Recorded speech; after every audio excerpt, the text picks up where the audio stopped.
Welcome to MDM online study classes. BSc final year की ring theory जो book थी हमने स्टार्ट की हुई थी, जिसमें हमने रिंग के बारे में, इंटीग्रल डोमेन के बारे में, फील्ड के बारे में और भी बहुत डेफिनेशंस पढ़ी थी, रिंग की कुछ क्वालिटीज़ पढ़ी थी और हमने बहुत सी थ्योरम्स भी की थी रिंग थ्योरी पे। और हमारी जो लास्ट क्लास थी उसमें हमने रिंग थ्योरी के ऊपर जो एग्जाम्पल्स या क्वेश्चंस थे वो स्टार्ट किए हुए थे और हमने कुछ एग्जाम्पल्स लास्ट क्लास में किए थे और आज हम उन्हीं एग्जाम्पल्स को ही कंटिन्यू करते हैं, क्योंकि थ्योरम्स हमने ऑलमोस्ट सभी कर ली हैं उसकी रिंग थ्योरी की, जो आप हमारी प्रीवियस क्लासेस में देख सकते हैं। अब आज की क्लास में हम एग्जाम्पल से ही स्टार्टिंग करते हैं, एक एग्जाम्पल पर ही बात करते हैं। एग्जाम्पल देखिए क्या है।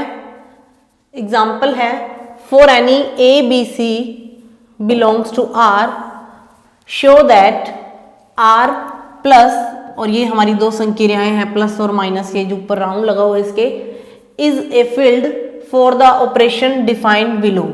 मतलब किन्हीं ABC के लिए सिद्ध कीजिए कि ये जो सेट है R और ये दो संक्रियाएं हैं। जैसे हमने पहले जो एग्जांपल्स किए हैं उसमें हमारी मोस्टली संक्रियाएं प्लस और क्रॉस होती थी, जैसे R प्लस और क्रॉस, तो ये दो संक्रियाएं होती थी प्लस और क्रॉस, तो हमें पता ही है ये गुना और जोड़ का जो संक्रिया होती थी। लेकिन इस बार जो संक्रियाएं हैं वो हमें कौन सी दी हुई हैं वो नीचे डिफाइन करके बता रहा है कि वो संक्रियाएं एक्चुअल में हैं क्या। ये है वो संक्रिया कि अगर AB R में से हम दो एलिमेंट उठाते हैं, ये R हमारा कोई सेट है, इसमें से कोई दो एलिमेंट A और B उठाते हैं, तो A प्लस, इस संक्रिया का मतलब क्या है, A प्लस B माइनस 1, मतलब ये संक्रिया है आपकी। और माइनस इसके लिए क्या है, A plus B minus AB for all ABC belongs to R। ये सारे के सारे एलिमेंट हम कहाँ से उठा रहे हैं, R में से। तो ये दो संक्रियाएं ABC के लिए डिफाइन है, तो कह रहा है show that R plus minus is a field for operation. इन संक्रियाओं के लिए ये एक फील्ड है। फील्ड का मतलब क्षेत्र है। मतलब क्वेश्चन क्या मिल गया आपको, आपको एक सेट दिया हुआ है और दो संक्रियाएं दे रखी हैं और वो दोनों संक्रियाएं डिफाइन कर रखी हैं कि इस टाइप की संक्रियाएं हैं। अब इन संक्रियाओं के लिए ये R जो है वो एक क्षेत्र बनना चाहिए, ये हमें प्रूव करना है। तो फर्स्ट ऑफ ऑल आपको ये देखना होगा कि अगर इसको आपने फील्ड प्रूव करवाना है तो फील्ड के लिए कौन कौन सी प्रॉपर्टीज आपको प्रूव करवानी पड़ेंगी। सबसे पहले आपको ये पता होना चाहिए, रिंग के लिए तो क्या चाहिए होता है, प्लस के लिए यानी पहली कंपोजिशन के लिए वो क्या होना चाहिए, अबेलियन ग्रुप, पहली कंपोजिशन यानी ये। और सेकंड के लिए क्या होता था, ओनली सेमी। ये बात करूँ रिंग की, अगर हमें इसे रिंग प्रूव करवाना होता। लेकिन हमें फील्ड प्रूव करवाना है तो फील्ड क्या प्रॉपर्टीज रखता है, फील्ड के पास एक तो दूसरी कंपोजिशन के लिए भी क्या होती है, आइडेंटिटी एलिमेंट होता है। सेकंड वो कम्यूटेटिव प्रॉपर्टी भी रखता है, यानी क्रम विनिमय, कौन सी, सेकंड कंपोजिशन के लिए। और थर्ड वो हर नॉन जीरो एलिमेंट का इन्वर्स भी रखता है, कौन सी, सेकंड कंपोजिशन के लिए। मतलब मैं ये बोल सकती हूँ कि दोनों के लिए ही आपको, इन दोनों संक्रियाओं के लिए ही आपको अबेलियन ग्रुप प्रूव करवाना पड़ेगा। अबेलियन ग्रुप का मतलब आपको टोटल दोनों के लिए चार चार प्रॉपर्टीज प्रूव करवानी पड़ेंगी। पहली हम बात करते हैं एसोसिएटिव प्रॉपर्टी, सहचर्यता। एसोसिएटिव प्रॉपर्टी आपको दोनों के लिए, इस कंपोजिशन के लिए भी और इसके लिए भी, द्विआधारी संक्रियाएं हैं, इनके लिए सहचर्यता वाली प्रॉपर्टी को फॉलो करवाना है। फिर दोनों के लिए ही कम्यूटेटिव, क्योंकि फील्ड प्रूफ करवाना है ना, तो कम्यूटेटिव भी दोनों के लिए ही प्रूफ करवाना पड़ेगा, या इसको बोलते हैं क्रम विनिमय। फिर तीसरी जो प्रॉपर्टी होगी वो आप प्रूफ करवाओगे, दोनों के लिए ही आइडेंटिटी एलिमेंट आपको मिलना चाहिए, आइडेंटिटी एलिमेंट, ठीक है। और चौथी जो प्रॉपर्टी होगी, दोनों कंपोजिशन के लिए ही इन्वर्स आपके पास होना चाहिए, इन्वर्स एलिमेंट, हर एलिमेंट का इन्वर्स आपको मिलना चाहिए। टोटल कितनी प्रॉपर्टीज होगी, 4, और दोनों के लिए प्रूफ करानी है, यानी 8 प्रॉपर्टीज तो ये होगी सीधा। उसके बाद रिंग के लिए जो तीसरी प्रॉपर्टी हम बोलते होते थे डिस्ट्रीब्यूटिव, या फिर आप जिसको क्या बोलते हो बंटनता, वो भी प्रूफ करवानी पड़ेगी। तो टोटल आपको यहाँ पे 9 प्रॉपर्टीज प्रूफ करवानी है इन दोनों संक्रियाओं के लिए। तो ये R क्या है, आपका फील्ड बन जाएगा या क्षेत्र बन जाएगा। तो तो ये तो था अभी क्वेश्चन में क्या गिवन था, क्या क्या प्रॉपर्टीज हमें प्रूव करवानी है। अब हम स्टार्ट करेंगे कि कैसे इनको हमें प्रूव करवाना है। तो ये प्रॉपर्टीज आप लोगों को समझ में आ गई होगी कि फील्ड के लिए क्या क्या चाहिए होता है। जिन लोगों ने पिछली क्लास नहीं लगाई हुई, जिनको पता ही नहीं फील्ड होता क्या है, वो ये क्वेश्चंस नहीं कर पाएंगे, क्योंकि हमें बेसिक आना जरूरी है हर चीज का। पहले डेफिनेशन आनी जरूरी है, उसके ऊपर बहुत सी थ्योरम्स का भी कई बार यूज हो जाता है क्वेश्चंस में। तो ये प्रॉपर्टीज आप लोगों को सारी पता होनी चाहिए। इंटीग्रल डोमेन के लिए पता होनी चाहिए, फील्ड के लिए पता होनी चाहिए, रिंग के लिए पता होनी चाहिए। तो अब स्टार्ट करते हैं क्वेश्चन को। तो पहले हम एसोसिएटिव की बात करते हैं। एसोसिएटिव, तो अब एसोसिएटिव प्रॉपर्टी होती क्या है कि प्लस के लिए हम लिखते थे a plus B plus C is equal to a plus B plus में c। मतलब ये आपको प्रूफ करवानी है for all a b c belongs to R। ये आपको प्रूफ करवानी है। तो पहले आप क्या करेंगे, इसको लेकर चलिए LHS को, a प्लस b प्लस में c। अब ये कंपोजिशन जो डिफाइन की हुई है आप वही लेंगे। क्या डिफाइन की हुई है, a प्लस बी का मतलब क्या है, a प्लस बी माइनस 1। तो आप क्या लिखेंगे यहाँ पे, b प्लस सी का मतलब क्या लिखेंगे, b प्लस में c माइनस 1। ये आ गया आपकी पहली कंपोजिशन की a प्लस में b प्लस c माइनस 1। अब ये इन दोनों के लिए था। अब ये आपके पास फिर दो एलिमेंट बन चुके हैं, दो एलिमेंट बन चुके हैं। मतलब ये अगर a है तो इसको आप अगर कैपिटल B नाम दे तो वापस वही कंपोजिशन लगाओ तो क्या बनेगा, a यानी क्या था b प्लस सी माइनस 1, यानी a plus B plus C minus 1। मतलब पहले a आया, फिर ये एलिमेंट पूरा का पूरा आया, फिर माइनस में 1, जो कि हमारी कंपोजिशन में डिफाइन था। तो यहाँ से आपको क्या मिल जाएगा, a plus B plus C minus 2। तो ये आ गया आपका LHS। मतलब एसोसिएटिव के लिए इसकी वैल्यू ये आई है, तो इसकी वैल्यू भी यही आनी चाहिए, तभी ये सहचर्यता वाली प्रॉपर्टी को फॉलो करेगा। तो इसके लिए भी काम स्टार्ट करते हैं। यहाँ पे RHS लेकर चलते हैं। तो पहले इसके लिए क्या आएगा, a प्लस बी माइनस 1 और फिर प्लस c। अब देखिए, अब इसको पूरे को एक एलिमेंट मान लीजिए, कैपिटल A मान लीजिए, तो क्या आएगा आपका a प्लस में c माइनस 1। ये आना चाहिए आपका आंसर। तो a की वैल्यू क्या है, a प्लस में b माइनस 1, फिर साथ में क्या आएगा c, फिर माइनस 1। तो जब इसको सोल्व करोगे तो क्या आ जाएगा, a plus B plus C minus 2। तो दोनों की वैल्यूज देखिए सेम आ रही है। तो मतलब ये एसोसिएटिव प्रॉपर्टी को फॉलो करता है प्लस के लिए। पहली कंपोजिशन के लिए प्लस नहीं बोल सकते इसको, यहाँ पे फर्स्ट जो हमारी द्विआधारी संक्रिया है उसके लिए ये सहचर्यता की प्रॉपर्टी को फॉलो कर रहा है। ये आपको समझ में आ गया होगा। संक्रियाएं जैसे डिफाइन की हुई है हमने सिर्फ वैसे वैल्यूज ही पुट की हैं। पहले ये दो एलिमेंट थे, अब ये दो एलिमेंट हैं, मतलब ये एक पूरा एलिमेंट है। तो यहाँ पे a प्लस बी माइनस 1, तो a प्लस बी और ये माइनस 1। तो ये दोनों की वैल्यू सेम आ गई, यानी पहली कंपोजिशन के लिए एसोसिएटिव प्रॉपर्टी को फॉलो कर रहा है। नेक्स्ट हम बात करते हैं इसके लिए एसोसिएटिव प्रॉपर्टी की। एसोसिएटिव प्रॉपर्टी तो क्या होगा इस बार, a minus b minus c is equal to, ये आपको प्रूफ करना है, ये प्रूफ करना है इस बार। तो कंपोजिशन जो डिफाइन है वैसे ही काम करेंगे। कंपोजिशन क्या डिफाइन है, ये आपको डिफाइन है कि a plus b minus a b, इस कंपोजिशन की बात कर रहे हैं हम। तो स्टार्ट करते हैं।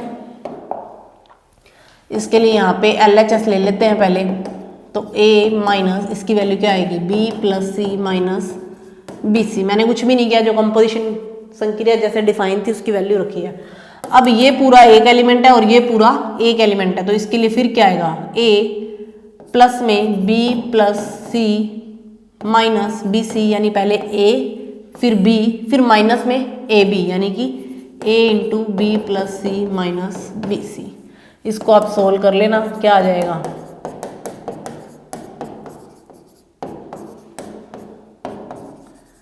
ये आया है इसके लिए। सेम कंडीशन, अब आप इसका RHS उठा लेना। RHS के लिए भी सेम वैल्यूज आएंगी। जब आप इसकी पहले वैल्यू लेंगे तो क्या आएगी, a plus b minus a b और फिर ये c। अब इसके ऊपर फिर वापस लगाएंगे तो ये पूरा एक एलिमेंट है, ये दूसरा एलिमेंट है। तो वापस जब इसको लगाएंगे प्रॉपर्टी तो सेम यही चीज़ आपको मिलेगी, यानी एसोसिएटिव प्रॉपर्टी दोनों के लिए क्या होगी, फॉलो होगी, साहचर्यता होगी। ये आप खुद करके देख लेना, ये वाला स्टेप, वैल्यूज दोनों की सेम आएंगी। मैं सिर्फ आपको क्वेश्चन करने का मेथड बता रही हूँ कि कैसे इसकी सारी प्रॉपर्टीज हमें प्रूव करवानी है। पहले जो एग्जाम्पल किया था उसमें हमें जो था वो नंबर्स में क्वेश्चन दिया हुआ था, तो वहाँ पे हमने सब ग्रुप की प्रॉपर्टी लगा के क्वेश्चन को कंप्लीट किया था। लेकिन यहाँ पे आपको कोई संख्याएं नहीं दी हुई हैं, ना ही हमारी जो संक्रियाएं हैं वो जोड़ या गुना वाली संक्रिया कि हम डायरेक्टली बता सकें ये प्रॉपर्टीज फॉलो होंगी या नहीं। तो आपको इसमें सारी प्रॉपर्टीज प्रूफ करके दिखानी पड़ेंगी। एसोसिएटिव हमने कर दी, अब हम बात करते हैं कम्यूटेटिव की। तो कम्यूटेटिव ईजी है बिल्कुल, कम्यूटेटिव आप इजीली करा सकते हैं। हम सेकेंड प्रॉपर्टी की बात कर रहे हैं, कम्यूटेटिव, क्रम विनिमय।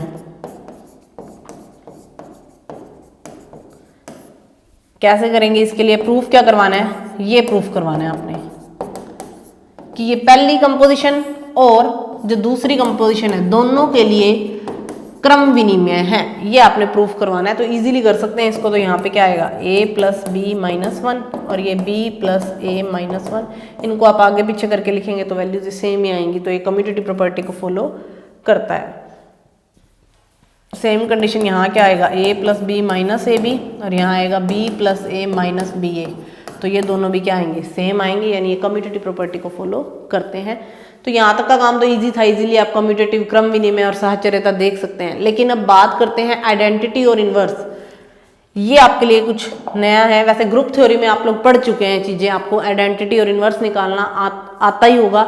लेकिन कुछ स्टूडेंट्स जिनको नहीं आता वो देखिए कि ऐसी कंपोजिशंस के केस में आइडेंटिटी एलिमेंट कैसे निकालते हैं। देखो प्लस और क्रॉस की अगर हम बात करते हैं, प्लस और क्रॉस सीधी जो हमारी कंपोजिशन होती है प्लस, तो इसके लिए आप लोगों को पता है कि प्लस के लिए जो तत्समक अवयव होता है वो 0 होता है आइडेंटिटी एलिमेंट, और क्रॉस के लिए 1 होता है। लेकिन यहाँ पे जो कंपोजिशंस हैं वो प्लस या क्रॉस नहीं है, वो कंपोजिशंस हैं ये दोनों। और वो डिफाइन भी कैसे हैं, इस टाइप से डिफाइन है, वो इनकी वैल्यू यूँ डिफाइन है। मतलब इनके लिए आपको आइडेंटिटी और इन्वर्स जरूरी नहीं है कि यही मिले, अलग भी मिल सकते हैं। अब इन्वर्स की बात करें तो इसके इन्वर्स भी अलग ही आएंगे। तो अब इसको स्टार्ट करते हैं कि इसको फाइंड कैसे करते हैं। देखिए सबसे पहले आपने लिया एक element a belongs to r, a में से एक एलिमेंट उठाया। इसके लिए आइडेंटिटी एलिमेंट की मैं बात करूं अगर, तो आइडेंटिटी निकालनी हमें आनी चाहिए। कि बुक में तो क्या होता है, सीधा लिखा होता है कि जो भी इसकी आइडेंटिटी होती है वो डायरेक्टली आइडेंटिटी लिख के आपको बता देता है। लेकिन आप लोगों को आइडेंटिटी खुद को निकालनी आनी चाहिए। आप इसको रट नहीं सकते कि इसकी आइडेंटिटी ये आएगी। तो आइडेंटिटी कैसे निकलेंगी, हमें नहीं पता कि इसकी आइडेंटिटी क्या है इस कंपोजिशन के लिए, लेकिन हमें ये पता है कि आइडेंटिटी एलिमेंट या तत्समक अवयव क्या होता है, जब उसको किसी भी एलिमेंट के साथ हम कंपोजिट करवाते हैं या संक्रिया उसके साथ करवाते हैं तो वो वापस वही एलिमेंट देता है। हमें इतनी बात पता है। तो मैंने यहाँ पे आइडेंटिटी एलिमेंट ई मान लिया, मुझे नहीं पता ये क्या है लेकिन मैंने ई मान लिया। इक्वल में मुझे इतना पता है कि जब मैं इन दोनों को कंपोजिट करवाऊंगी तो मुझे वापस ए ही मिलेगा, तभी आइडेंटिटी एलिमेंट की डेफिनेशन लगेगी ना। ई क्या होता है, इसको इस सेट आर के किसी भी एलिमेंट के साथ आप संक्रिया, द्विधारी संक्रिया लगाएंगे तो वो वापस वही एलिमेंट देगा। कब, जब ये खुद क्या है, एक आइडेंटिटी एलिमेंट है। और हमने मान लिया कि ये हमारा आइडेंटिटी एलिमेंट ई है। अब ई की वैल्यू कैसे निकालनी है, हम यहाँ पे वैल्यूज रख देंगे। क्या आएगी, संक्रिया लगाई तो आएगा a plus b minus 1 equal में क्या आ गया a। अभी a से a तो क्या हो जाएगा, 0 उधर चला जाएगा, माइनस में 0 हो जाएगा। e की वैल्यू निकालेंगे तो क्या आ जाएगी 1, यानी इस कंपोजिशन के लिए आइडेंटिटी एलिमेंट क्या आ गया, 1 आ गया।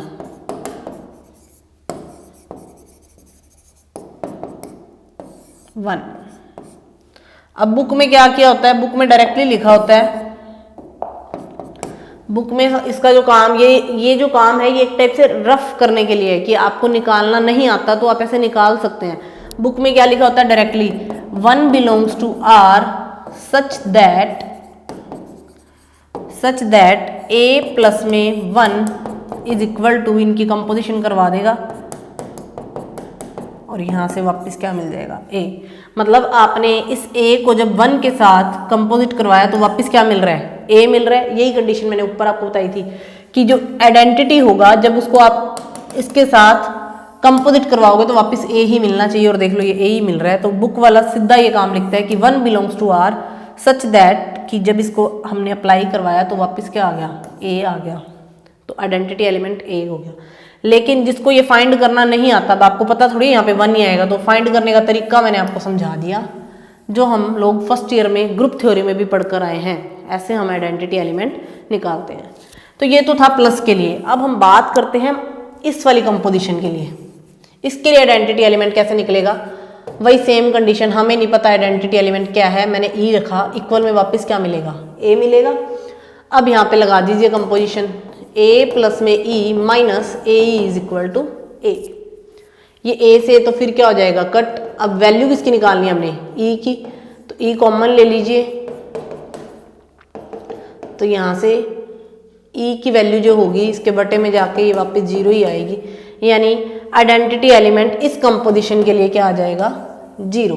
अब बुक में क्या लिखा होगा, 0 belongs to r such that a minus 0 is equal to, अब ये कंपोजिशन लगाओ, ए इंटू 0, तो ये वापस देखो ये मिल गया कि इस ए को जब 0 के साथ कंपोजिट करवाया तो वापस क्या मिला, ए। अब ये जो 1 और 0 हैं ये आइडेंटिटी एलिमेंट हैं, मतलब इन एलिमेंट्स को आप इस सेट आर के किसी भी एलिमेंट के साथ कंपोजिट करवा देना, चाहे ए के साथ, चाहे बी के साथ, चाहे सी के साथ, ये वापस वही एलिमेंट ही देगा। ए के साथ करवाओगे तो ए देगा, बी के साथ करवाओगे तो बी देगा। तो ये होता है आइडेंटिटी एलिमेंट कैसे निकालते हैं।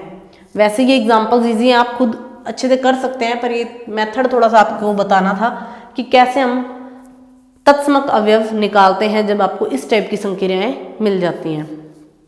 अब ये तो थी बात आइडेंटिटी एलिमेंट की।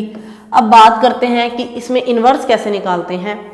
अगर आप इसको अच्छे से देख के देखना चाहते हैं तो इस चीज़ का आप स्क्रीनशॉट भी ले सकते हैं, फिर हम इन्वर्स की बात करते हैं। वैसे आपको समझ में आ गया होगा इजीली। अब हम इन्वर्स की बात करते हैं कि इन्वर्स कैसे फाइंड करते हैं।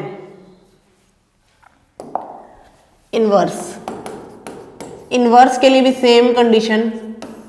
आपको पता है कि प्लस जब आपकी संक्रियाएं नॉर्मल ये वाली होती हैं, प्लस और क्रॉस, तो इसके लिए इन्वर्स, हम ए के लिए इन्वर्स की बात करते हैं तो माइनस ए आता है। क्यों आता है माइनस ए? क्योंकि किसी एलिमेंट का इन्वर्स वो होता है कि जब उसको उसके इन्वर्स के साथ कंपोजिट करवाएं। जैसे यहाँ पे देखिए, ये मेरा एलिमेंट ए था, इसके लिए मुझे पता है इन्वर्स क्या आएगा, माइनस ए आएगा प्लस के लिए। क्यों? क्योंकि जब इन दोनों को कंपोजिट करवाएं तो इक्वल में क्या आना चाहिए, आइडेंटिटी एलिमेंट आना चाहिए, 0 मिलना चाहिए आप लोगों को। अगर ये 0 मिल जाता है तो ये इसका इन्वर्स। अब क्रॉस के लिए हम कहते हैं कि क्या मिलना चाहिए, आइडेंटिटी एलिमेंट 1 मिलना चाहिए, तो हमें पता है कि इसका इन्वर्स 1/a आएगा, ये कट हो जाएंगे और ये 1 आएगा। ये तो बात थी प्लस और क्रॉस की। आप इजीली बता सकते हैं कि ए के लिए माइनस, जैसे 1 के लिए -1 आता है और यहाँ पे 2 के लिए 1/2 आता है, अगर ये गुना और प्लस की बात करते हैं हम। लेकिन कंपोजिशंस यहाँ पे क्या है, अलग हैं, तो आप फिर डेफिनेशन से ही काम करेंगे कि कैसे आप इसका इन्वर्स निकालेंगे। अब ये देखिए, ये आपका एलिमेंट है ए, आपने यही देखना है कि क्या इसमें हर एलिमेंट का इन्वर्स एग्जिस्ट करता है। तो यहाँ पे कंपोजिशन लगाई, हमें पता नहीं इन्वर्स क्या है, हमने मान लिया, मानना ये इसका इन्वर्स है, ये मान लिया, ठीक है। अब हमें नहीं पता कि इसका इन्वर्स क्या है, लेकिन हमें इतना पता है कि जब इस एलिमेंट को इसके इन्वर्स के साथ कंपोजिट करवाएंगे तो इक्वल में आइडेंटिटी एलिमेंट मिलेगा। अब आइडेंटिटी एलिमेंट क्या आया था इस कंपोजिशन के लिए, 1 आया था। पीछे चेक कर लो आप, ये देखिए 1 आपकी आइडेंटिटी आई थी इस कंपोजिशन के लिए। तो मैंने यहाँ पे डेफिनेशन लगा दी इन्वर्स की, तो यहाँ मेरे को क्या मिलेगा, अब 1 मिलेगा। अब बस इसको स्टार्ट कर दीजिए, कंपोजिशन लगा दो, a प्लस ए इन्वर्स -1। क्या थी कंपोजिशन, a प्लस बी -1, यानी a plus a inverse -1 is equal to 1। Value किसकी फाइंड करनी है आपको, a इन्वर्स की वैल्यू फाइंड करनी है। तो ये उधर चला जाएगा 2, तो 2 - a। ये जो काम करना है आप लोगों ने, ये आपको रफ वर्क है, एक टाइप से समझाया जा रहा है कि इसको रटना नहीं है, इन्वर्स को हमें फाइंड करना आना चाहिए। बुक में क्या है, डायरेक्टली लिखा होगा 2 - a belongs to r such that a plus में 2 - a अब इसको सोल्व कर लो आप, क्या आएगा ए प्लस में बी -1। तो जब इसको सोल्व करोगे ये दोनों कट हो जाएंगे और ये 1 देगा। यानी जब आपने ए को 2 - a के साथ कंपोजिट करवाया तो आइडेंटिटी एलिमेंट हमें मिल गया। तो मतलब ए का इन्वर्स क्या है, 2 - a है। काम आपको यही करना है पेपर में, आप जब भी आप ये क्वेश्चंस करेंगे तो आपको यही करके दिखाना है, लेकिन ये चीज़ आपको रटनी नहीं है, ये आपको फाइंड करनी आनी चाहिए। ये आप ऐसे फाइंड कर सकते हैं। ये मेरा मेन मोटिव है आप लोगों को बताने का कि इन्वर्स अगर आपको फाइंड करना है तो कैसे करना है, ये आपके लिए एक डेफिनेशन के थ्रू हम इसको फाइंड कर सकते हैं। अब इसके लिए बात करते हैं कि इसके लिए भी इन्वर्स हमें नहीं पता क्या आएगा, लेकिन हमने कह दिया कि जब इसको इसके इन्वर्स के साथ अप्लाई करवाएंगे तो आइडेंटिटी एलिमेंट 0 मिलेगा। पीछे हमने फाइंड किया 0 है। अब लगा दीजिए कंपोजिशन, ये आ गई हमारी कंपोजिशंस। वैल्यू किसकी फाइंड करनी है, ए इन्वर्स की। तो यहाँ से इस ए को उठाकर उधर ले जाइए और इधर से ए इन्वर्स कॉमन ले लीजिए।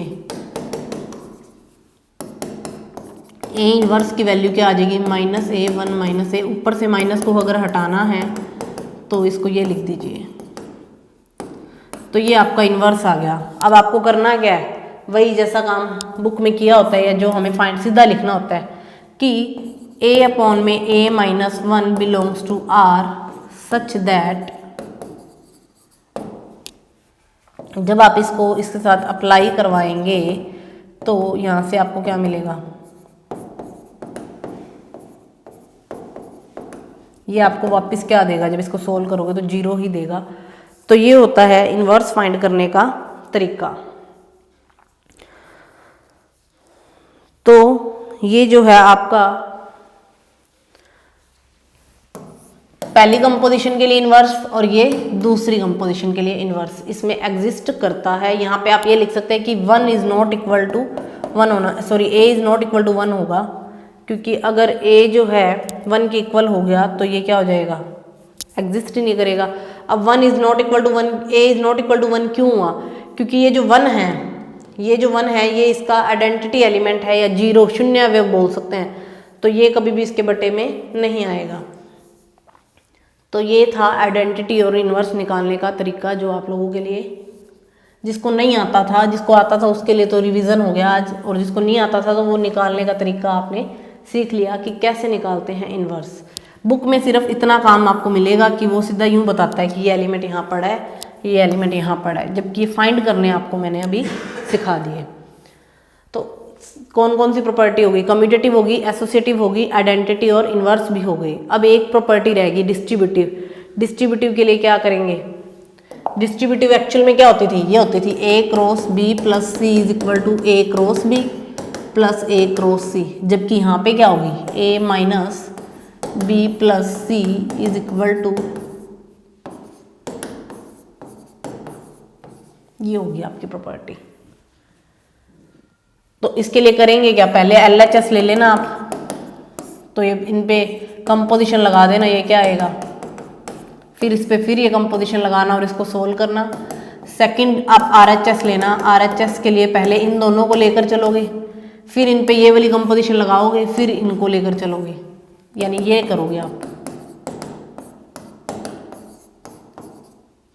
यहाँ पे माइनस से भी आएगा,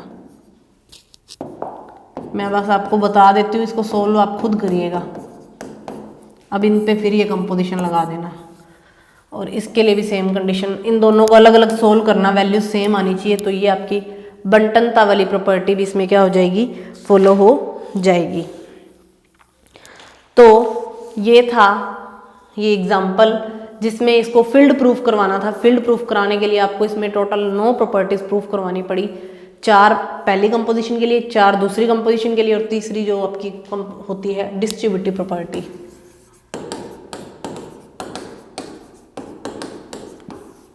तो ये एग्जाम्पल था, अच्छे से इसको एक बार समझ लेना। मैं एक बार फिर से बता देती हूँ, ये एग्जाम्पल था, इसको फील्ड प्रूफ करवाना था, तो टोटल प्रॉपर्टीज आपको पता होनी चाहिए। डेफिनेशन अगर आपको आती हैं तो आप ये क्वेश्चन इजीली कर सकते हैं। तो ये आप देख लीजिए, पहले हमने एसोसिएटिव प्रूफ करवाई, फिर हमने इसके लिए क्रम विनिमय प्रूव करवाया और फिर आइडेंटिटी इन्वर्स ये आपको निकालने मैंने बता दिए। और फिर हमने इसमें लास्ट डिस्ट्रीब्यूटिव के लिए काम करना है। ये आप लोग खुद करना, इसको कंप्लीट कर देना क्वेश्चन को पूरा। मैंने आपको लगभग पूरा बता दिया कैसे करना है, तो ये इसको कंप्लीट कर लेना। तो ये एक एग्जाम्पल हमने आज किया, इंपॉर्टेंट एग्जाम्पल है। इस टाइप के एग्जाम्पल्स पेपर में कई बार आ जाते हैं क्योंकि सारी प्रॉपर्टीज आपको प्रूव करवानी है। अब जो है कुछ और एग्जाम्पल्स भी हैं इसमें, वो देखिए कि जो सेम एग्जाम्पल है वो आप लोग खुद ट्राई कीजिए। जैसे मैंने आपको एक एग्जाम्पल कल करवाया था, उसके जैसा ही एक एग्जाम्पल और है कि कोई जे आपका एक सेट है, a plus iota b type के एलिमेंट हैं, where a b belongs to Z.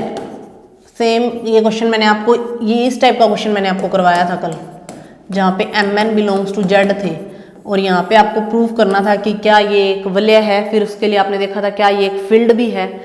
Last class में इस क्वेश्चन पे चर्चा की थी हमने। आज ये क्वेश्चन है, ये आप खुद करेंगे, मैं आपको सिर्फ मेथड बताऊंगी कैसे इसको करना है। तो ये क्या है क्वेश्चन, ये सम्मिश्र संख्याओं के योग और गुणा के लिए, योग और गुणा के लिए वलय है, ये प्रूफ करना है आपको। पहली बात तो ये प्रूफ करना है भी क्या ये वलय है, या सिद्ध करना है सीधा इसको। फिर वो क्या पूछ रहा है, क्या ये पूर्णांकीय प्रांत है, इंटीग्रल डोमेन, और साथ ही साथ क्या ये फील्ड है। तो इस क्वेश्चन में कुछ भी नहीं करना। सेम क्वेश्चन ये है कि इसमें एलिमेंट इस टाइप के हैं, ए प्लस आइटा बी टाइप के एलिमेंट हैं इस सेट के पास, और योग और गुना के लिए, प्लस और क्रॉस के लिए इसको आपको फील्ड वलय प्रूफ करवाना है।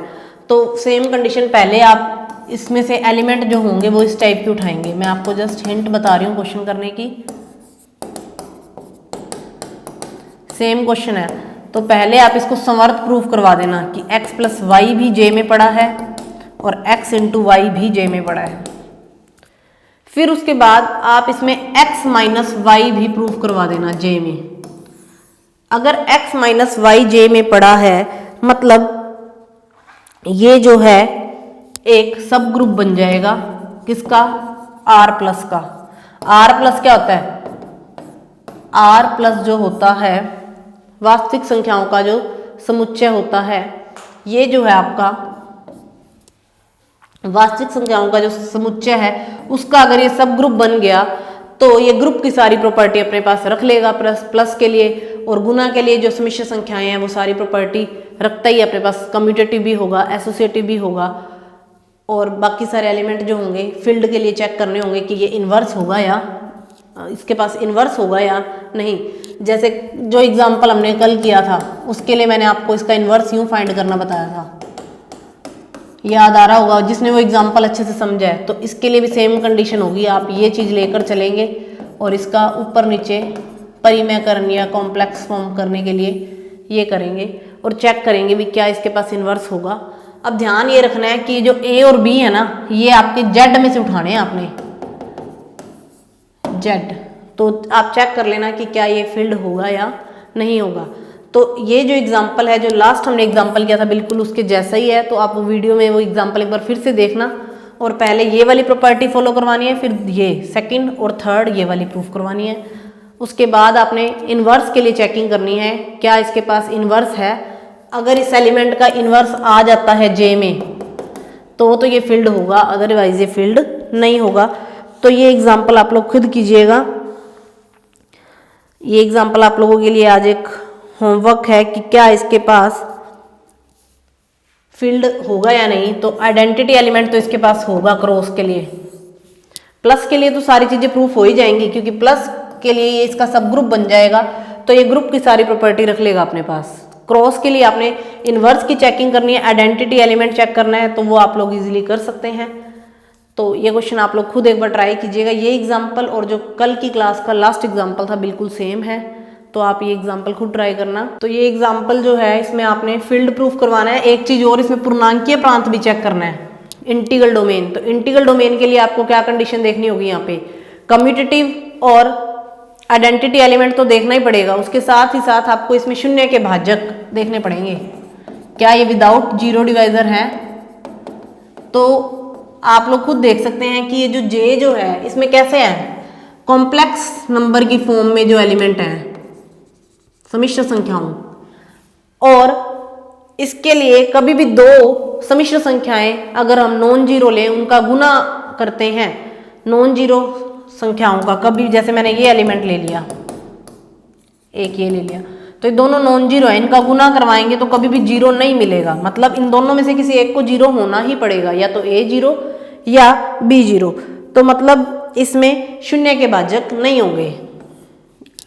शून्य के भाजक क्या होता है कि कोई एक जीरो हो जाए, लेकिन यहाँ पे ऐसी कंडीशन है कि किसी एक को तो जीरो होना ही पड़ेगा, तभी ये विदाउट जीरो डिवाइजर होगा, और ऐसी कंडीशन ही कॉम्प्लेक्स नंबर के लिए लगती है। तो मतलब ये एक पूर्णांकीय प्रांत होगा ही होगा। इसके लिए आप कोई भी एक एग्जांपल दे सकते हैं। फील्ड के केस में आप लोगों ने क्या करना है कि देखना है कि ये जो सम्मिश्र संख्याओं का जो गुना होता है ये हमेशा क्रम विनिमय होता है। गुना के लिए आप कर सकते हैं, मतलब पहले आप इसका गुना कीजिए, इसके साथ कोई दूसरी सम्मिश्र संख्या ले लीजिए, ये रही पहले ये ले ली, इन दोनों का गुना पहले ऐसे कर लीजिए, फिर इसको पीछे रख लीजिए, तो हमेशा ये सेम ही आता है, कोई इफेक्ट नहीं पड़ता। तो मतलब गुना के लिए ये कम्यूटेटिव भी है और आइडेंटिटी एलिमेंट भी ये रखेगा अपने पास गुना के लिए। गुना के लिए आइडेंटिटी एलिमेंट क्या होता है, एक होता है, तो ये भी एक सम्मिश्र संख्या ही है, 1 + आइटा 0, तो 1 ये अपने पास रखेगा जे। तो मतलब इसके पास आइडेंटिटी भी आ गई, कम्यूटेटिव भी हो गया, रह क्या गया, इन्वर्स। इन्वर्स के लिए मैंने आपको ये बात बताई दी, आप फाइंड करके देख लेना। और अगर ये आपकी इन्वर्स उसमें रखता है तो ये फील्ड होगा, अदरवाइज ये नहीं होगा। और प्लस के लिए मैंने आपको पहले ही बता दिया, क्रॉस के लिए करना पड़ेगा काम। प्लस के लिए आपने सिर्फ x - y belongs to j करवाना है, जो r+ का ही एक सब ग्रुप बन जाएगा। r की जगह सॉरी यहाँ पे c+ कर लीजिए, c चलेगा, क्योंकि संख्याएं जो हैं वो कॉम्प्लेक्स नंबर में से चल रही हैं। तो c+ यानी कॉम्प्लेक्स नंबर्स का जो सेट होगा उसी का ये क्या बन जाएगा, सब ग्रुप बन जाएगा। तो प्लस के लिए सारी प्रॉपर्टीज को फॉलो करेगा ही। तो 3 काम तो ये करने हैं आपको, 1, 2 और 3। उसके बाद गुना के लिए 3 चीजें देखनी है, इन्वर्स, आइडेंटिटी। कम्यूटेटिव करवाने की जरूरत नहीं है क्योंकि सम्मिश्र संख्याओं का गुना हमेशा क्रम विनिमय होता है। और शून्य के भाजक वाली आप बात सीधा लिख सकते हैं कि कोई भी दोनों नॉन जीरो हो और आंसर जीरो नहीं मिल सकता, तो मतलब इसमें शून्य के भाजक नहीं है, तो ये इंटीग्रल डोमेन भी होगा। तो ये एग्जाम्पल आप लोगों ने आज कंप्लीट करना है, ये होमवर्क है आपके लिए एक टाइप से। अब एक एग्जाम्पल और देख लीजिए इसका। बाकी बुक में जो एग्जाम्पल हैं वो लगभग सेम ही हैं, हर टाइप के एग्जाम्पल मैंने आपको करवा दिए, जो मिलते जुलते हैं वो आप खुद कीजिए। एक एग्जाम्पल और देखिए इसका, ये भी एग्जाम्पल इम्पॉर्टेंट है। क्या है example, if r+ cross is a ring such that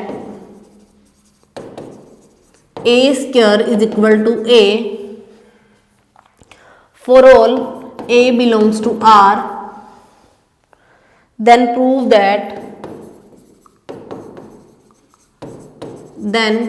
that क्या है क्वेश्चन, पहला है प्रूव करना है कि a + a is equal to 0। दूसरा है a + b is equal to 0, अगर है तो a is equal to b। तीसरा है R is a commutative ring। 3 चीजें प्रूव करवानी है आपको। अच्छा क्वेश्चन है ये आप लोगों के लिए, एग्जाम के पॉइंट ऑफ व्यू से भी इंपॉर्टेंट क्वेश्चन है कि ये एक रिंग है R, कैसी रिंग है जिसका हर एलिमेंट ये प्रॉपर्टी रखता है, a² is equal to a। वैसे मैंने आपको इस टाइप की डेफिनेशन भी करवाई होगी, जिसने क्लास अच्छे से लगाई है वो तो बता सकता है। ऐसी रिंग कौन सी होती है, ऐसी रिंग बुलियन रिंग होती है। मैंने आपको बुलियन रिंग की डेफिनेशन करवाई थी कि जिसके हर एलिमेंट वर्ग सम हो, ये प्रॉपर्टी फॉलो करे, तो वो रिंग क्या बन जाती है, बुलियन रिंग। तो ये रिंग है, इसके लिए आपको ये 3 चीजें प्रूफ करवानी है। तो कैसे करेंगे आप इसको, आपने ये प्रूफ करवाना है। अब मैंने बोला a बिलोंग्स टू R, अब ये रिंग है तो ये क्लोजर प्रॉपर्टी रखेगी, यानी इसके पास ये एलिमेंट भी होगा या नहीं होगा। ए अगर आर में पड़ा है तो ए प्लस ए भी आर में पड़ा होगा। अगर ये आर में पड़ा है तो ये भी ये प्रॉपर्टी को फॉलो करेगा, ये इसको फॉलो कर गया। यहाँ पे क्यों लिखी मैंने ये चीज, क्योंकि ये भी आर का एलिमेंट है और आर का हर एलिमेंट ये प्रॉपर्टी फॉलो करता है। अब इसको आप ये लिख सकते हैं, इस पे आप डिस्ट्रीब्यूटिव प्रॉपर्टी लगा दीजिए तो क्या आएगा, a square plus a square plus a square plus a square is equal to a plus a. अब ए स्क्वायर की वैल्यू किसके बराबर है, ए के। ये आ जाएगा ए plus A plus A plus a. अब इस पे क्या कीजिए, आप एसोसिएटिव प्रॉपर्टी लगा के इन दोनों को सेपरेट कर लीजिए ऐसे, a plus a equal to a plus a. अब इस पे आप डिस्ट्रीब्यूटिव क्या कैंसलेशन वाली प्रॉपर्टी लगा दीजिए, निरसन का नियम। तो यहाँ से आपको a प्लस ए की वैल्यू क्या मिल जाएगी, 0 मिल जाएगी। जैसे ही आपने इसमें वाम निरसन का नियम लगाया, इधर आप यूँ लिख सकते हैं कि इस एलिमेंट में अगर 0 में ऐड कर दूँ, आइडेंटिटी एलिमेंट ऐड करते हैं तो कोई इफेक्ट नहीं पड़ता। और अब इस पर वाम निरसन का नियम, लेफ्ट कैंसलेशन, ये लेफ्ट से लेफ्ट कट जाएंगे तो a प्लस ए की वैल्यू किसके बराबर आ जाएगी, 0 के। यहाँ पे जो प्रॉपर्टीज आप लगा रहे हैं सारी लिखनी पड़ेगी। यहाँ पे लिखोगे जो गिवन था आपको, ये हमें गिवन था। फिर आपने कौन सी प्रॉपर्टी लगाई है, डिस्ट्रीब्यूटिव, सारी यहाँ पे साइड में बताते जाना। फिर एसोसिएटिव लगाइए और फिर हमने कैंसलेशन लो। तो ये इसका पहला पार्ट प्रूफ हो गया कि अगर ये बुलियन रिंग या फिर वर्ग सम वाली प्रॉपर्टी रखती है तो ये चीज़ फॉलो होती है, ये रही।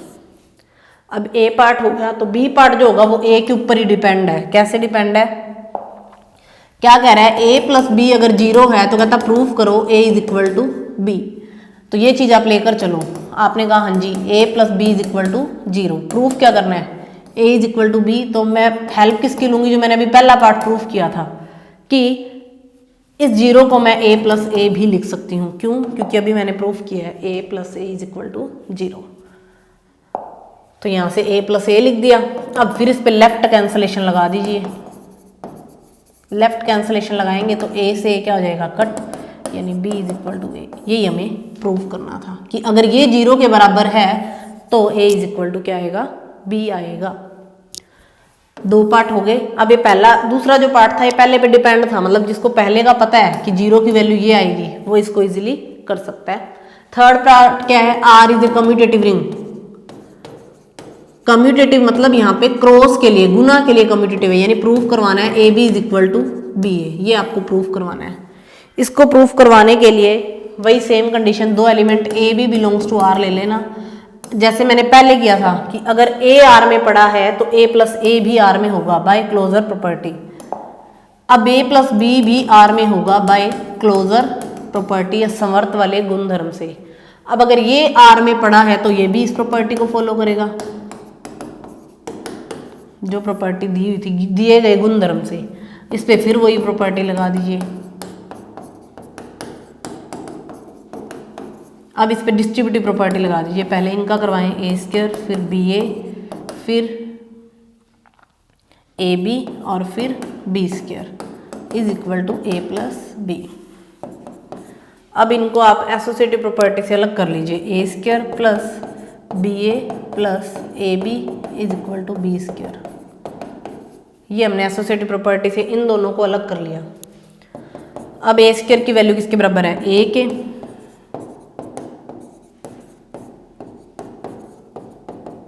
बी स्क्वायर की वैल्यू किसके बराबर है, बी के। अब देखिए क्या रह गया, अब ये क्वेश्चन खत्म है बस। अब इसमें क्या देखिए, पहले लगा दीजिए लेफ्ट कैंसलेशन लो, वाम निरसन। लेफ्ट कैंसलेशन से ए क्या हो जाएगा, कट हो जाएगा। फिर लगा दीजिए राइट कैंसलेशन लो, यानी फिर बी से बी भी क्या हो जाएगा, कट हो जाएगा। इन बीच वाले एलिमेंट्स को वैसे का वैसे ही पड़ा रहने दीजिए। तो लेफ्ट कैंसलेशन और राइट कैंसलेशन से ए और बी कैंसिल हो गए। बचा क्या आपके पास, मैं यहाँ कर रही हूँ इस क्वेश्चन को, b a plus a b is equal to 0। यहाँ आके क्वेश्चन एक बार रुक गया कि अब क्या करें हम।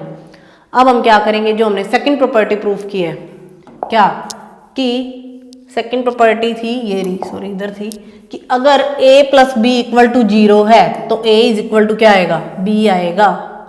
यहाँ पे a b plus b a is equal to 0 है, तो a b is equal to क्या आएगा, बी ए। यानी इस क्वेश्चन के जो 3 पार्ट है तीनों एक दूसरे पे डिपेंड है। पहला किया, दूसरा हमने पहले की हेल्प से किया, तीसरा हमने दूसरे की हेल्प से किया। मतलब अगर ये कंडीशन है तो ये कंडीशन फॉलो होती है।